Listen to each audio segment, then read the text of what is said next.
Welcome to the Frontline Herbalism podcast with your host Nicole Rose from the Solidarity Apothecary. This is your place for all things plants and liberation. Let's get started.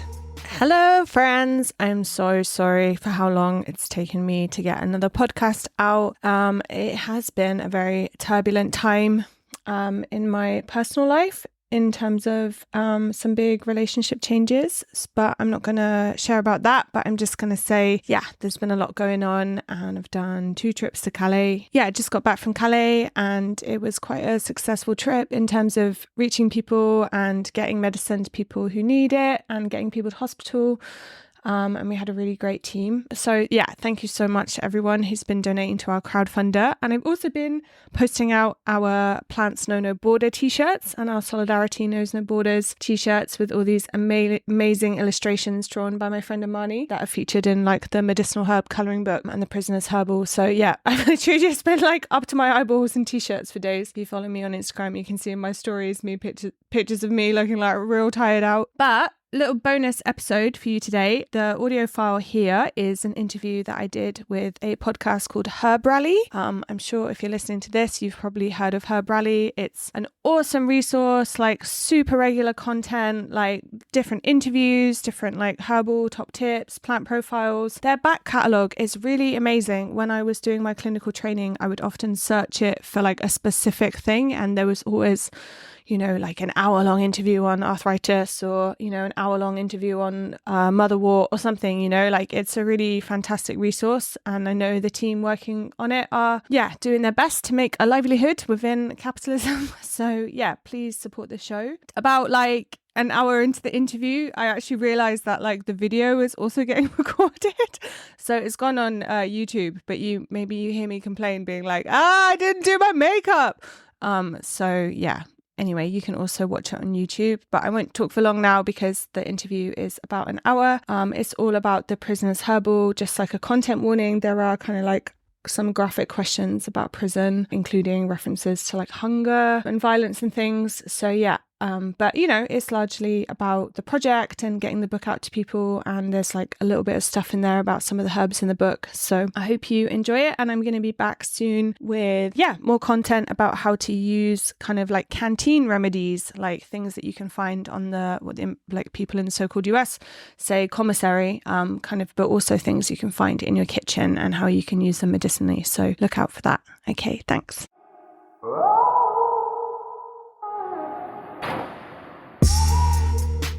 I just always come back to the same place of just like, until like all the prisons are empty, like I'm going to be doing this. Like if there's like humans and animals like in these cages, then like this is my work. And I know like the world is burning and there's like all these different like social struggles, but like, I really feel like prisons are like my thing. Like it's not a fun niche, but it's like, it's been really beautiful to combine it with herbalism because like, herbalism has always felt like the antidote, like the nourishing, beautiful, life-affirming thing that offsets all like the horror and the trauma. Welcome to the Herbalist Hour. This is where community gather, merging the power of people and flowers, the sweet and the bitter to the salty, the sour. Umami, it's time for the Herbalist Hour. All right, everyone, welcome back to the Herbalist Hour. Today I'm joined by Nicole Rose, and Nicole's the author of a book called The Prisoner's Herbal, which I'm sure we'll be talking about a bunch today. She also has an excellent podcast. Go subscribe. It's called the Frontline Herbalism Podcast. So welcome to the show, Nicole. Hey, thanks for having me.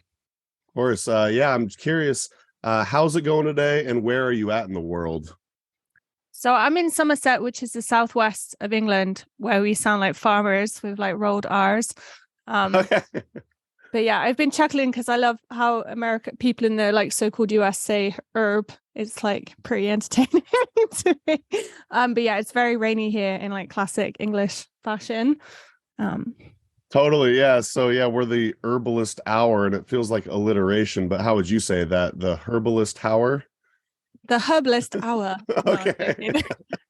That was like my best Queen's English. Anyway, but Very good. Well, I listened to your podcast yesterday, and I believe it was episode 1 where you kind of delve into your prison story. And I was wondering if you'd be willing to share why you went to prison, and then a little bit about your experience, how long you were in and whatnot.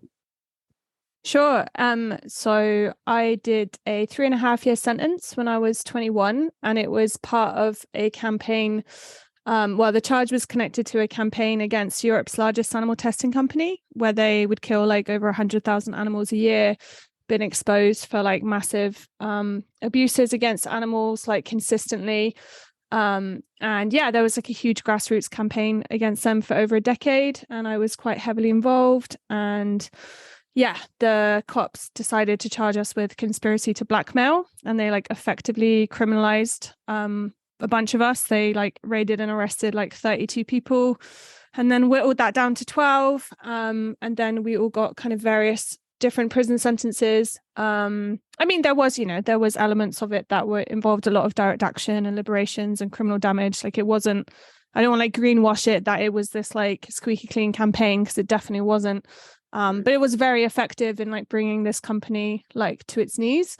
And yeah, so in England, you do like half of your sentence generally, depending on the sentence type. So I did just under 2 years in prison. And yeah, it's where I found herbalism, which I'm sure we'll dive into. Yeah. I could only imagine being dealt like a 3.5 year sentence, what that must have felt like. And I would also like to jump into kind of some PTSD stuff later on, but I was curious if you could speak to just the general like nutrition in the prison system, because based on your podcast, it sounds like you found maybe ways of hacking it and getting increased nutrition. But yeah, what's like the food like in there? Pretty awful, and it's only really getting worse.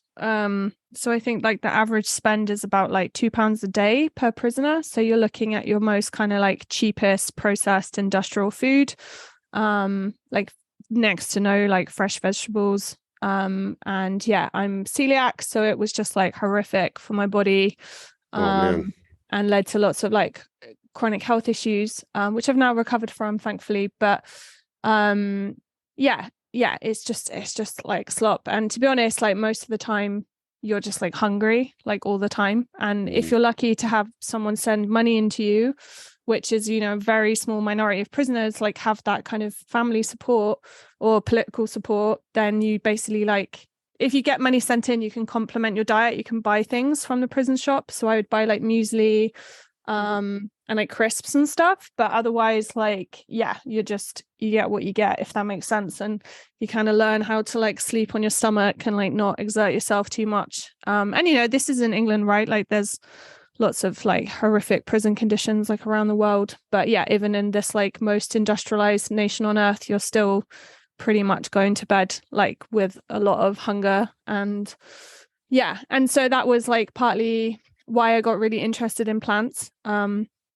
Like I worked in the prison gardens. I eventually got a job there once I got enhanced, and worked with a bunch of amazing older women and like some traveler women. And yeah, they like just taught me about herbs, like, oh, you can eat this, you can have this, you can put this in tea. And so yeah, I started just complementing the prison diet with stuff that I could find. So like dandelion leaves, nettles, plantain, chickweed, like anything that was growing that was edible, I would like pick it and I would take it back to my cell, and I would also share it with people on the wing. You know, they weren't always amused with me, but like, you know, people were into it. And I think it really helped me like get through, for sure. And I get lots of letters from prisoners all the time, and a lot of them also say the same thing of how amazing it is to like have basically a fresh salad when all you're getting is like chips and pasta in one meal. I mean, I love chips, but like, you know, not every day. Yeah. My introduction into herbalism was via nutrition, and I used to be a dietitian aide at the hospital here in Oregon, and I had this like idealistic dream that I was going to overthrow the way the hospitals do nutrition, you know, and stop serving Jello and whatnot. And I decided that, you know, I started kind of going more the herbal route. Is there any chance of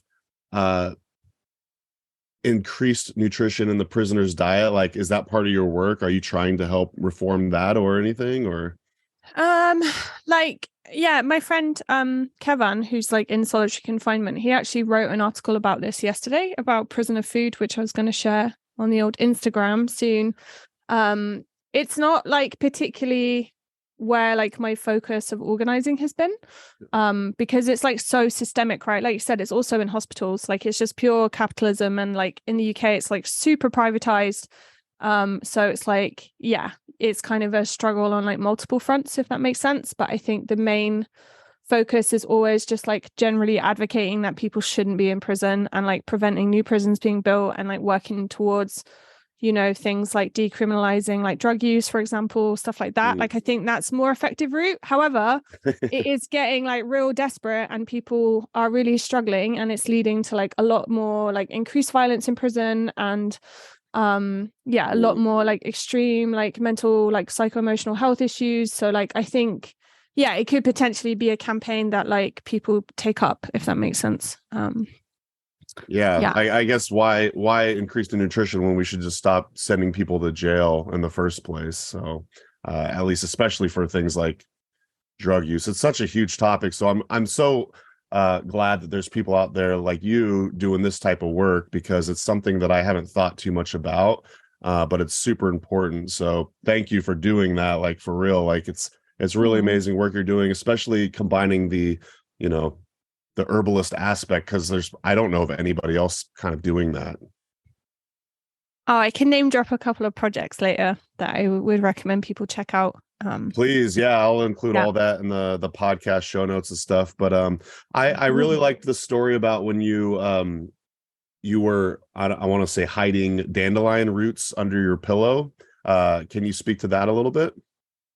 Yeah, so like in prison, it's not like you can harvest like a whole basket of things, right? Like it's tiny little courtyard, tiny little piece of grass, you know, like everything's mown like real short all the time. So it's like, yeah, some things are abundant, but some things are very like kind of sacred. You know, you might have like a couple of dandelion flowers for the whole yard, and if you pick them, then like you're preventing everyone else from seeing them. But like, yeah, and also like obviously herbalists know that like harvesting roots is like a really sacred thing, like you're ending that plant's life or whatever. So but for me, like I worked with dandelion like quite a lot as a kind of plant ally, and it was like who I had under my pillow when I felt like unsafe, because like the nights in prison I think are like some of the hardest times, and you know, in terms of people like screaming or like horrible shit going down, like medical emergencies, like all this stuff. So I would sleep with like a dandelion root under my pillow, and it would just make me feel like strong and resourced and like connected to the land. And that's why I had them there. But I would get my cell searched a lot, because I think they knew that I wasn't actually in for any like drug related stuff. So I just like bumped up their statistics. So I was always like, oh God, here we go, another cell search on a Sunday. But they would always, like, the officers would just be like, what the hell has this girl got in her room? Like, I just have all these roots like drying out in my cell, like on the like prison radiator, and like little bunches of things like hanging, and they'd just be like, Nicole, you know, you're not allowed this stuff. And I'm like, yeah. And then they take it away, and then I just get more from the garden. And like, it was a bit of a game, I think. They knew, you know, as long as they knew I wasn't bloody smoking it or whatever, I don't think they really cared. But oh man, it's such a bummer to hear that the nights were even worse in some ways than the days, because at the very least I would hope that you would get some restorative sleep or something, but it doesn't sound like that it was even the case. I mean, I think sometimes when people get locked in, there is a bit of a sense of like respite from the wing, and like from the like risk of violence from officers or other prisoners. But I think that's also like when you're like in the cage, you know, like when you're in this like tiny room and you can't get out. So that's when like the claustrophobia kicks in, or like, yeah. And then all this other, and that's why people are kicking off and like banging their doors and screaming and stuff, is because they're like distressed, like in their cells, if that makes sense. So, it was always pretty rowdy, pretty much all times of day. Luckily, I'm like quite a good sleeper in general. That's good. So I was lucky, but yeah. Oh, I would be screwed, because I like white noise and pitch black and all this. I would have to adjust, but I wore a dandelion hoodie in honor of today. I don't know if you can see that or not, but I can see it. I was curious if you wanted to speak a little bit more to your infatuation with dandelion, or maybe some of the health benefits, or just why do you Sure. like it? Yeah. I mean, I think for me, it's more of like a quality of like the tenacity of dandelion that like they're just everywhere, right? And they're abundant, and like they grow in this like urban environment and in the countryside. And like, yeah, I think for people in prison, like a lot of people have a lot of like liver issues, relating to drugs and alcohol and like chronic stress and stuff like this. And I think dandelion's like a real support for people like with those health challenges. And there's also this like real like kind of cleansing action, which I think you really need with chronic stress and all the stress hormones and everything else. So yeah, I don't know if you want me to speak, but I've got a whole episode on my podcast about dandelion's medicinal properties, if anyone wants to check that out. Which you generously gave the audio to Herb Rally, which I haven't published that yet, which that'll be coming soon. But again, please, dear listener, cool. go subscribe to the Frontline Herbalism podcast. Another Asteraceae plant family, which you just published an episode about, is daisy. And I'm 38 years old. I've been in this herbal game for a while now, but I know literally nothing about any sort of medicinal action on a daisy. Can you speak to anything about the daisy plant? Sure. So like daisy, I guess, is like our kind of like ours in like England, Wales, Scotland, like our version of like arnica. So it's like been used for like bruises and wound care and stuff for a really long time. So actually in Roman times, the army surgeons unfortunately they would exploit like enslaved people to do it, but they would get them to harvest daisy flowers like in mass and then make like a strong infusion. And then they would like soak fabric like to make liniments. And then they would wrap that around wounds, like from people from war, like especially things like spear wounds. And yeah, I think that's like super interesting, if that makes sense. I mean, I don't know. I'm not a lazy person, but like picking daisies, it's hard work. Like you're up and down, up and down. I did an Instagram post about daisy today, actually. And I was like, it's like doing like 300 squats, just like straight off. So yeah, I think you could definitely need to get like kids involved and get them picking it. Yeah. But we use it a lot in our work in Calais. Like we'll use it as part of our bruise ointment. So yeah, it's definitely like still in kind of active herbal practice here, I would say. I saw that Instagram post. I was like, oh yeah, you got a workout and some good herbalism going on. That's great. Were there any other like noticeable plant allies in the prison system? I know you kind of chatted about that in one of your episodes as well. Yeah, I mean, I think like in the Prisoner's Herbal book, like I talk about like 10 plants that I found where I was. So like plantain and like wild chamomile and yeah, daisies and rose and chickweed. But I also talk about like all the other things that you can like buy in prison or like blag from somewhere, like salt and pepper, stuff like that. And how you can use those medicinally, because unfortunately, like a lot of people inside, they still can't access any kind of garden, like it is pure concrete for some people. So yeah, every prison's like a bit different in terms of the like environmental conditions and things. So I was trying to encourage people to like, yeah, use what they can, like I think prisoners are like often the most like thrifty people in the world of like, what can you do with a dishcloth? Like you can make like ties for your curtains, you can do this, you can do that. And I think it's the same with plants in prison. Like you just got to get like super creative. Yeah. I mean, now I'm out, I'm just like, I've got all the accessories, like the press and the jars and the muslin. And it's like, yeah, I'm like a sucker for like all the tools. But yeah, in prison, you kind of don't really have any gear whatsoever. So it's just like working with fresh plants. But I think that's like really nice also. I guess getting out after a couple of years of being in, you probably just have such a gratitude for the freedom and just the probably the small things. Yeah, like 100%. Like I think, and because I still like support like friends in prison and I still organize a lot of prisoner solidarity, like I feel like there is this like daily affirmation of like, I'm so lucky. And like, yeah, I also like work with refugees in France. And like every time I get home from working there, I'm just like, God, I feel like the most like privileged person in the world and like the luckiest person in the world. And yeah, my friends would like kill to be with plants like me. Apart from my friend Kev, like he wrote like a joke review of the Prisoner's Herbal, being like, we're getting tortured enough. Like, why do we have to read this trash? Just to like take the piss out of me. But yeah, I haven't published it. He keeps pushing me to publish it. It would be funny. Maybe I'll put it online. I do want to talk more about your book, but I was curious, are prisoners actually, first of all, I wanted to say I really liked how in one of your episodes you chatted about how different prisoners have different experiences, especially in regards to what they have access to. So like, I know you worked in the garden for the garden party or whatever, and you had access to a lot of plants, but are prisoners allowed to listen to your podcast, or some of them, or do you know if they have access to like audio and stuff like that? I don't think so. Like maybe if people had like a smuggled phone or something. But even then, I don't think they would burn their little data on my podcast. Yeah. But yeah, like I think it is really worth stating that, yeah, like every prison is different in terms of what people have available to them. And that's why I like really talk about people being able to connect with plants in different ways, like coloring them in. Like we've got a medicinal herb coloring book that we send to prisoners for free. Or just, yeah, people learning about them, reading about them. Like it, obviously if you can be close to a plant, that's amazing. But yeah, there's this incredible project that I wanted to plug called the Solitary Gardens. And they have been working with people in solitary confinement.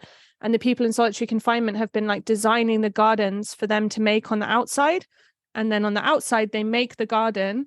It always makes me cry when I talk about it because it's just the most amazing project. But they make the garden for them, and then they like send them like pictures and stuff consistently of like what the garden looks like, and they can change things. I want roses up that bit or Yeah, and I just think that's just like the most like incredible, beautiful kind of abolitionist, herbalist like offering.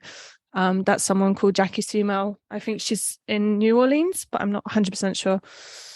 Really? I'll send you the link. Yeah. Please. Yeah. I always say New Orleans is my favorite city. So you're saying that's happening in the US? Yeah. Yeah. Wow. So let me get this straight. The prisoners are helping design the gardens on the outside. So in the outside world, there's actual people building these gardens or growing these gardens and then sending the prisoners back photos of the progress that's being made. Yeah. Yeah. And then like the people doing the garden on the outside, it's a lot of like ex-prisoners, it's a lot of like prisoner family members and like stuff like that. And then they're all learning about it. And I think they also have a project called like the Prisoner's Apothecary. So they've also been making like herbal medicine from the plants there. Yeah, it's just like really stunning. And they've got like all this amazing artwork as well, because she's an artist. So there's like huge murals of like imagine a landscape without prisons and like stuff like that. It's like, it's really beautiful. That's incredible. They're my like organizing crush. I'm like, Well, they probably have a crush on you too. Yeah. Well, very good. Yeah, let's hear more about the Prisoner's Herbal book. Can you tell us kind of more what's inside and everything? Sure. So I think it's like 278 odd pages. It's a bit beastie. There's 10 plant profiles, and then there's this like big section about how to work with remedies. In the UK, we call it from the canteen, which is like the prison shop, but in the US, I think it's like the commissary. And then there's also a section about like wound care, because a lot of people might have some kind of injury and they can't always access like healthcare, and they can't access like ongoing like wound care. So yeah, if they can access different like herbal things that can support with that, then that's ideal. Obviously, like the whole book has like a, like a disclaimer on it of just like, it's not that I want prisoners to, the same with any herbalism, right? It's not that I want to prevent them from going to the doctor, like I want them to know full well like what medical care they need and to advocate for that. But it's more about like how to support them to feel more alive, feel more connected to the world around them, to feel like inspired and motivated and like, enlivened by plants. And also like just to engage in like self-care, right? Like prison strips away like every aspect of your autonomy. Like you have to like beg an officer to give you bloody toilet roll, like let alone access to healthcare. Like I had a severe allergic reaction in prison, and I was like nearly not breathing, and this officer was like, yeah, just put in an application, like this written request. And I was like, mate, look at my face, like get me to the doctor. But yeah, the healthcare is like so extreme that I think like any little difference we can make to keep people alive is like really important.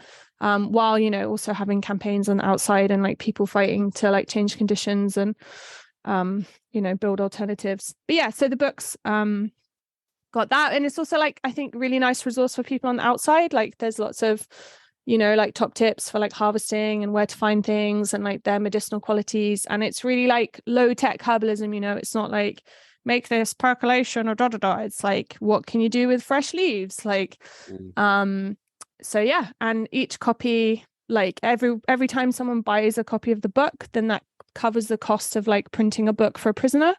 And by some miracle, it's just like evened out like over the years, like all the income from the books has gone on books to prisoners. And yeah, we've always kind of just managed, I'm in a little bit of debt to the publisher, I'm not gonna lie, but like generally we've like managed to like keep that going and get them distributed around the world and stuff. Yeah. Wow. That's so cool that you donate the books. Have you heard from any prisoners who've read the book at all, or? Like I've got like a whole website page with like testimonials from people who've like written. And then yeah, I've just got like huge box of letters like from people just like super sweet, like people who are like, oh, like my dad died like when I was in prison, and when I get out I'm gonna like build a herb garden for him. And like, yeah, people who just like wanted to die and then like discovered some kind of plan, or like, yeah, there's lots of like really moving testimonials. Yeah. Awesome. Do you feel like this is like your life's work? Do you think you're going to be doing this and working on this for a long time? I mean, my first boyfriend actually went to prison when I was like 16 years old. So I'm already like 18 years in. Wow. 18 years, is that right? I'm 35 now. Yeah. But yeah, so like I think, I don't know, I go in phases where I'm like, oh, this work's like really harming me, especially with my PTSD and stuff, and maybe it's not right. And then I just always come back to the same place of just like, until like all the prisons are empty, like I'm going to be doing this. Like if there's like humans and animals like in these cages, then like this is my work. And I know like the world is burning and there's like all these different like social struggles and like different things for people to do and focus on. But like, yeah, I really feel like prisons are like my thing. It's a weird niche. Like it's not a fun niche, but it's like, you know, I think, yeah, it's been really beautiful to combine it with herbalism, because like, yeah, herbalism has always felt like the antidote, like the, you know, the nourishing, beautiful, life affirming thing that offsets all like the horror and the trauma. And then now being able to like combine it and to like feel supported with that, like to get, you know, requests like yours to be on the podcast or for people to share the book and stuff. It's like, you know, oh, cool. Like people, you know, people are into it, like, and I feel supported. So that's awesome. Well, yeah, if you're listening to this podcast, please buy a copy of the book, and then a copy will go to a prisoner, which is rad. And I'm gonna get one. So maybe when we got some more dough, we'll buy multiples. But yeah, I'll definitely pick one up, and I would love to read it anyways. But yeah, some really great work you're doing. It sounds like your introduction to herbalism was in prison. You could correct me if I'm wrong, but I'm curious what your first herbal apprenticeship was, because it sounds like you took one, or maybe you're currently in one. Yeah, so like in England, like it's quite institutional, the learning, like people often go to university and do like a 3-year degree. And yeah, that just like wasn't on the cards for me, like, so to speak. Like I said, like I left home when I was 16. I didn't finish like further education, didn't come from kind of money, like uni didn't feel possible. And then with my criminal record, with this, even though it was a political thing, like the National Institute Medical Herbalist here basically rejected me. So then for like 10 years, I was just on a warpath of like, hey, you know what? I'm just going to teach myself. I'm going to do like every online course possible. I'm just going to read everything. And I had this real like approach, but I kind of kept coming up against like limits of knowledge and practice. And then I found this incredible school in Ireland called the Plant Medicine School. And they offer like a 4-year clinical training pathway.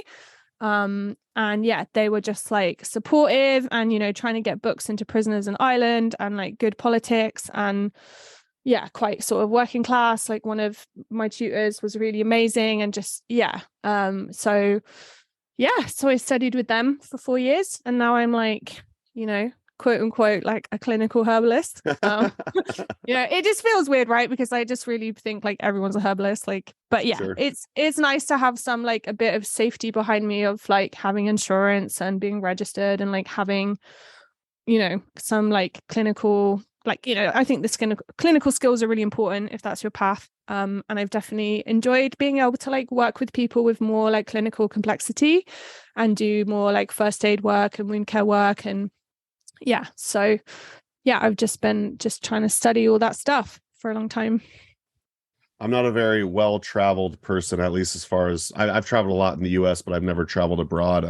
I'm curious, what's the herbal community like where you're at? Are there herb conferences and all sorts of events happening just like there is here in the States? I think like compared to other countries in Europe, like the UK is like very abundant in terms of herbalism. We used to have like this radical herbalism gathering for several years, which was like quite a big like confluence of people.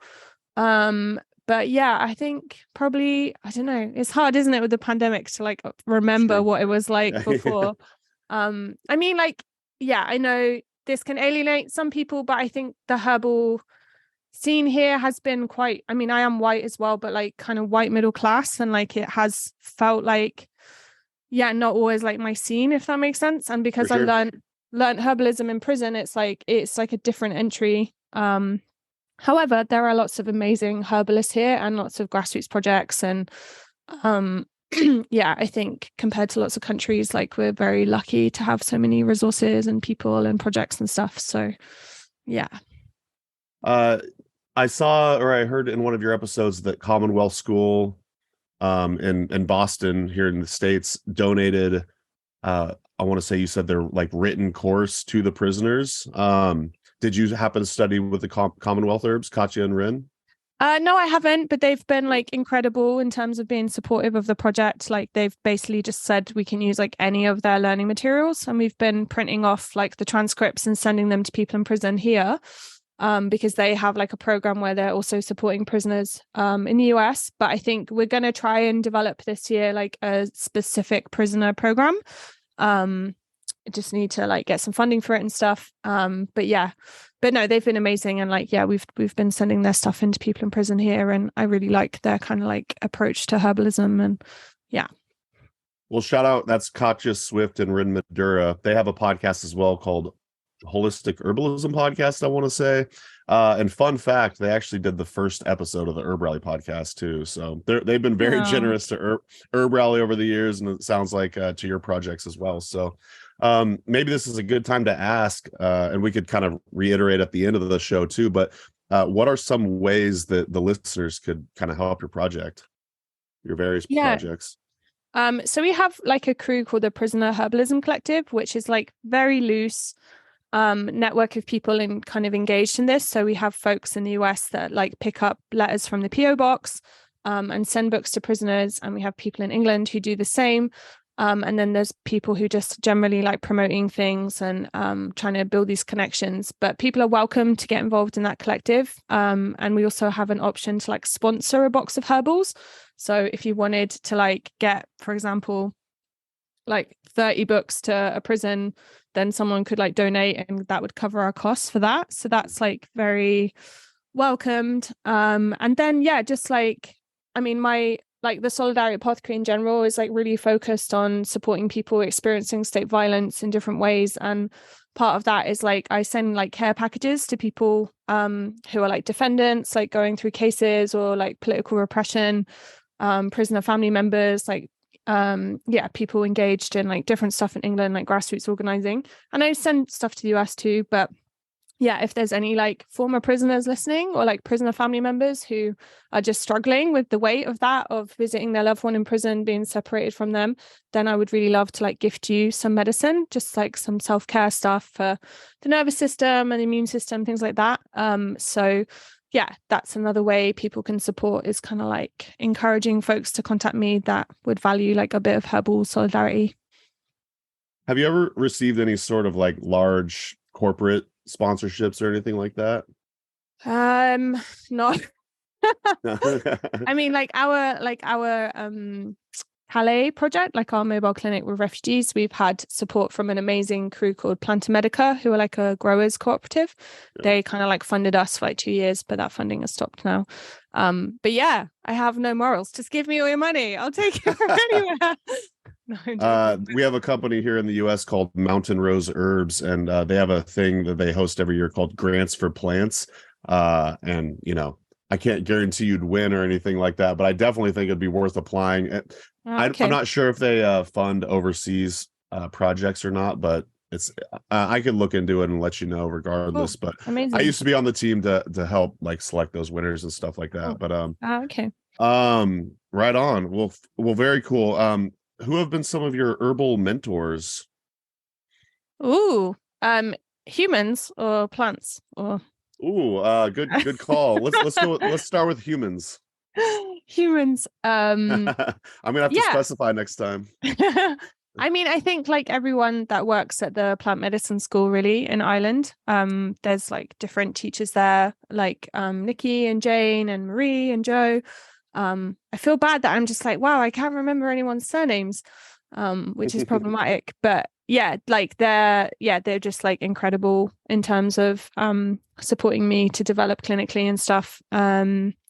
And yeah, like in the Calais project, we have had like a lot of we always have like a clinical supervisor working in the clinic. So that's normally like a doctor or a medical herbalist who's had like a decade or more experience. So there's different people in that who've been amazing and taught me a huge amount as well. Yeah. Sweet. How about plant mentors?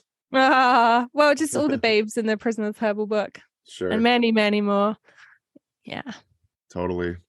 Well, I did want to read an excerpt from a blog you published about this on your Instagram recently about herbs for anger and rage.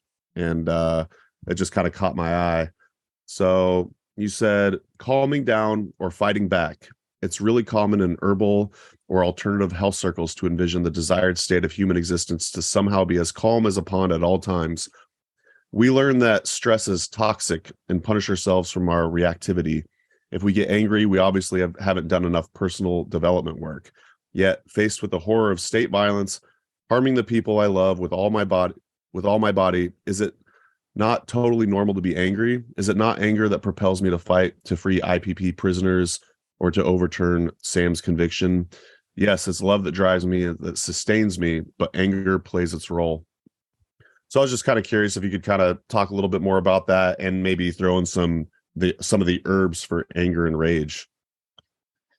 Ooh, yeah, sure. Like, I think for me, it's more like a lot of kind of like herbal or like holistic health stuff is very orientated towards, you know, like often like say like spiritual bypassing or just like not everything's like often very individualistic and it's like not confronting like these like systemic forms of injustice.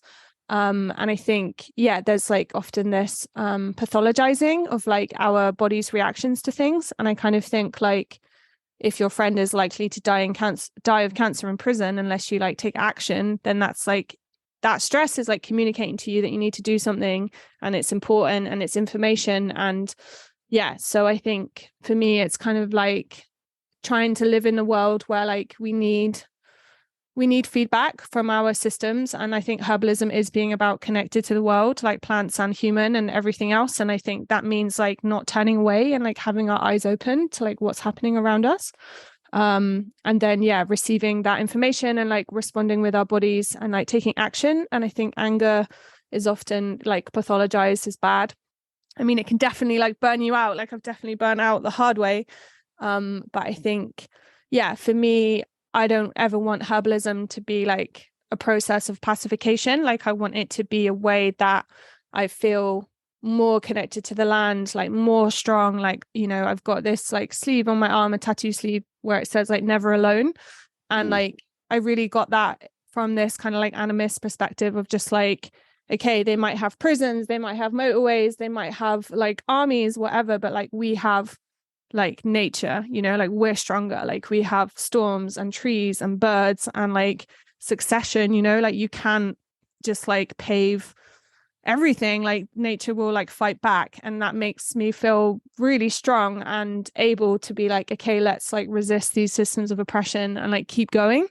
But then I also can hold the complexity that like constantly being in like fight or flight or being triggered all the time is also like not a good place to fight from, because like, you know, you're very like emotionally reactive and exhausted. Whereas like when you're more kind of, I don't like the language of self-regulation that much, but when you are more like grounded and alive, like you can make better decisions, you can be more strategic, you can organize more like long-term and effectively, and you can connect with other people better.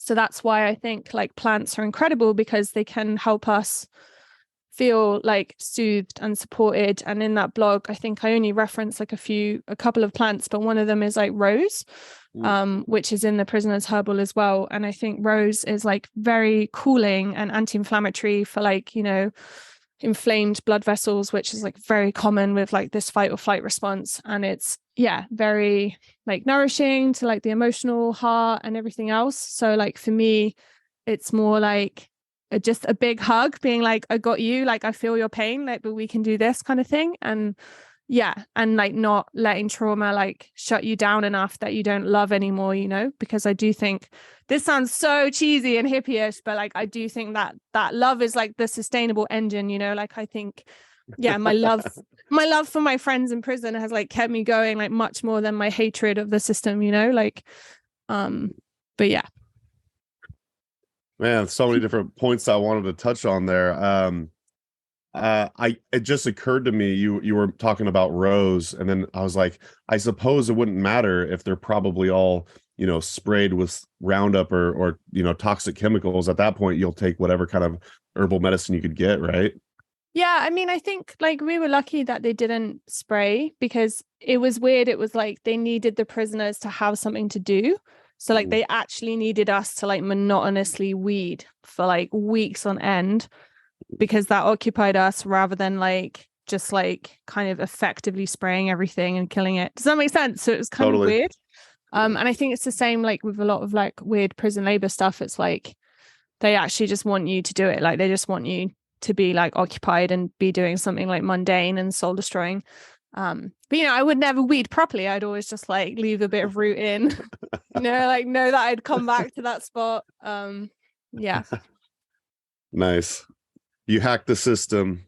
I saw that you were offering a online course, Herbalism, PTSD, and Traumatic Stress. It looks like it's closed now, but I was just curious, is this something you're going to be offering annually? Also, I wanted to give you props because it looks like you made it like a sliding scale course, which I really admired. But yeah, can you speak to that course, and like, is that going to be offered again and everything? Sure, yeah. So I'm going to offer it like twice a year, like once in the spring and once in the autumn. So I'll hopefully launch it again in October. And I wish I could have it open like all year round, but it's like a huge amount of admin. And I'm very busy. So it's like better to just like open it and close it. Sure. But yeah, it's like completely self-paced. Like I try to design it thinking about people who have very overwhelmed nervous systems, and yeah, like not having like online group calls or like triggering group forums that aren't moderated well, like all of these things that make it challenging for someone with like PTSD to participate. I just wanted to make this like nourishing offering that was like, you pick it up when you've got the energy. There's no pressure, there's no guilt. You just like roll with it, follow your desires, follow what you're interested in. So there's like 60 lessons and 8 modules, and it's all about how trauma shapes the body, like long-term effects of trauma, and in terms of like chronic illness and disease, and kind of like how we can shape it back. So like stuff about nervous system, like anatomy and physiology, and this polyvagal theory, which is looking at different nervous system states. And then it's really about like collective responses to traumatic stress. So like, I don't think people can heal in any kind of isolation, you know. It's like, how can we do things with other people? And there's like a whole framework with that. And then there's basically just like 2 massive modules with like a deep dive into different nervines. So like plants that have an affinity with the nervous system.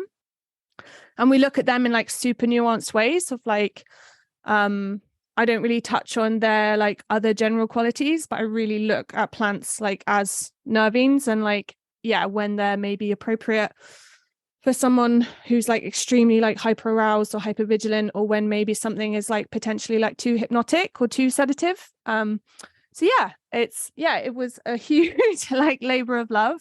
But I launched it in February and it's had loads of support. And I'm really grateful. Like the sliding scale was like a bit of a risk, but every single sale felt amazing. Like every time someone donated, it felt amazing. Every time someone accessed it for free.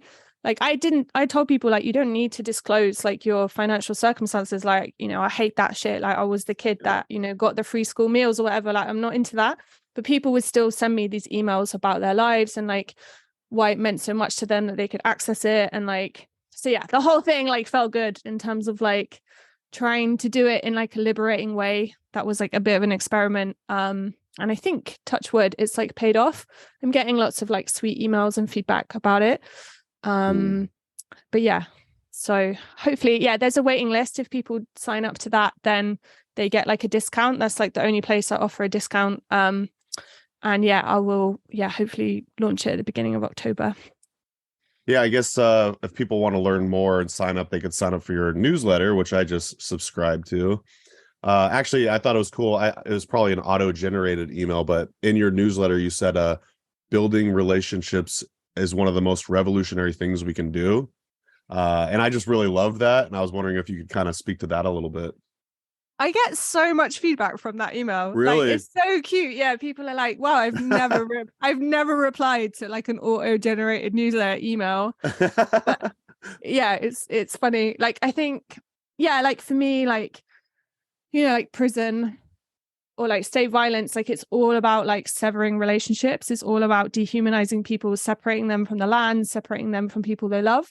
And I think like, the remedy for that is like all about like connection and relationships, and like our movements or communities or whatever, like they're really only as strong as those bonds. And so like, I think, it's kind of something I try to prioritize in my life and in my political organizing, is like, relationships in general. I always encourage people to like tell me about themselves and what they're up to, and like keep building these networks and these friendships and stuff. I love it. Just from a personal curiosity standpoint, I'm curious how your podcast has been received, and like what the listenership's like. Is it worldwide, and are people giving you positive feedback on it?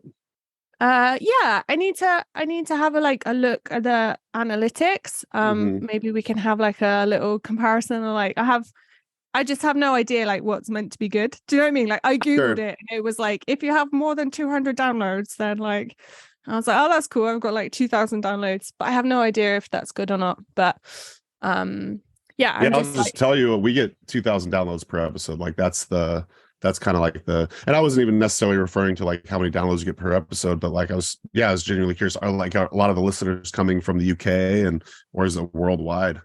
I think it's like quite global, or at least like on the map. I'm like, oh, I bet that's my friend in Belarus. Like there's like one person who's like downloaded it or something. That's hilarious. But so who knows? I mean, who it is. It's definitely not 2,000 downloads an episode, but in total. But but no, I've been getting sweet feedback, and I put in one of the episodes, I was like, if you're one of the queers listening to this, like who likes plants, and then like I got like 3 people emailing me like, I'm one of the queers that likes plants, and I was like, so that was nice.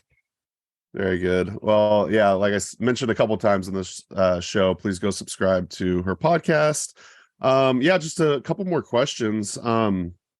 What is your big why for being an herbalist, and what keeps you learning and growing? Ooh, I guess we probably kind of covered it, but I think like my big why is just like trying to find a way of being in the world that's more liberating. And I think the medical industrial complex like causes like vast amounts of harm and pollution and everything else. And I think herbalism is this like amazing toolkit for like building like autonomy and resilience, and resilience to climate change, and countering like systems of harm and oppression. And I think plants are just like one pathway into that. Maybe other people connect via like music or whatever. So I think And in terms of like learning and growing, like keeping on really. Like there's like a million herbal courses I've always wanted to do, and now I've got a little bit more money from the course launch, so I'm gonna hopefully get stuck into things. And I just want to like keep connecting with people around the world that are on the kind of same page. Really, I'd love to do a project with people leaving prison, like in terms of like kind of like collectively looking at each other's health and like trying new things and doing foraging and stuff like that. Like I feel like sometimes everything is such a big scale, you know, this podcast, and I'm sending hundreds of books out and it's all very like distant, but like I think you forget how meaningful it is when you just have that like one interaction with someone who you've supported. Like I had a call with someone recently that I'd been supporting one-to-one, and like they're just thriving, like they just have all this language for their nervous system and are starting all these like kind of radical trauma projects, and I'm just like, yes, like this is awesome. So I love that you're gonna take your monetary gains from your course sales and buy more courses for yourself. You're a true herbalist. So it sounds like you're doing teaching, you are seeing clients. I kind of paused last year. Like my best friend killed himself in prison. And I kind of just like lost the plot for a while, so I just didn't have like the spoons for the one-to-one stuff.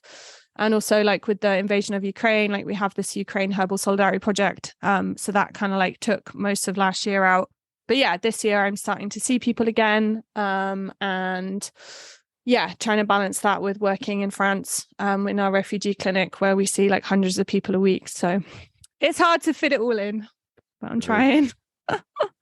I'm sorry to hear about your friend. I'm sure I've experienced that in my life, and there's no words for it. I suppose that's a common issue in the prison system.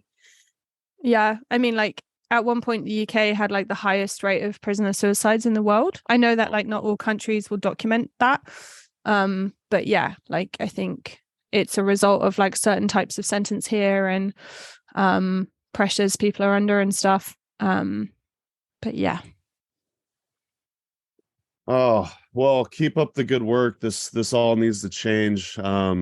I'm so happy and grateful to know that there's people out there like you doing the work. And like you said, we can't tackle every single big issue. We've just got to kind of do what we can in our corners of the world and just hope to make a better change. So do you have any kind of like parting words or inspiration to give to the audience, or, you know, maybe reiterate how we can help you? Or just like, again, like a shameless plug for donations. So like I do this thing called Ukraine Herbal Solidarity. So we've been supporting, like last year we distributed like 18,000 medicines to refugees like fleeing the invasion. And we try and get medicines to the front as well, like via grassroots, like anti-authoritarian groups that are distributing to people who've like stayed behind to resist. So we're always desperate for funds with that. And the Calais project, we have like a mobile herbal clinic in Calais in northern France, and we've supported like 10,000 refugees since 2019. Wow. And we have like this mobile clinic. We take people to hospital. We make loads of like cough syrup and chest rub and different like self-care things. But we're also totally broke. We also lost our main funder. So there's like 2 crowdfunders that I'm like plugging on the old Instagram or my newsletter or whatever. So just any donations for those are like super welcome. And please request a copy of the Prisoner's Herbal for like anyone you know inside. I just like appreciate every little thing, whether it's like one little share on Instagram or one little email. Like you have no idea how nice it can feel to get like an opportunity come in after you've had like a horrible prison visit or something, and to just be like, wow, people care. Like, and we're kind of stronger. So well, if you're listening and you work for some giant herbal company, please, you know, send Nicole lots of money. Also I want to say you got a great Instagram page, Solidarity.Apothecary, right? Apothecary. Oh, I was misreading that. At Solidarity.Apothecary. And again, sign up for the newsletter, check out the podcast, and Yeah, well, thank you so much for being on the show, Nicole. Anything else you got from me? No, just thank you. Thank you for so consistently sharing content so abundantly. And yeah, I'm sure thousands of people around the world have been learning from your platform. And yeah, I'm sure the plants are woohoo, thank you. But yeah, thanks again. That's my role, and happy to do it and love doing it. So right on. Well, with that, we'll wrap this up, and thanks everyone for listening, and we'll see you on the next episode. Thanks so much for listening to the Frontline Herbalism podcast. You can find the transcript, the links, all the resources from the show at solidarityapothecary.org/podcast.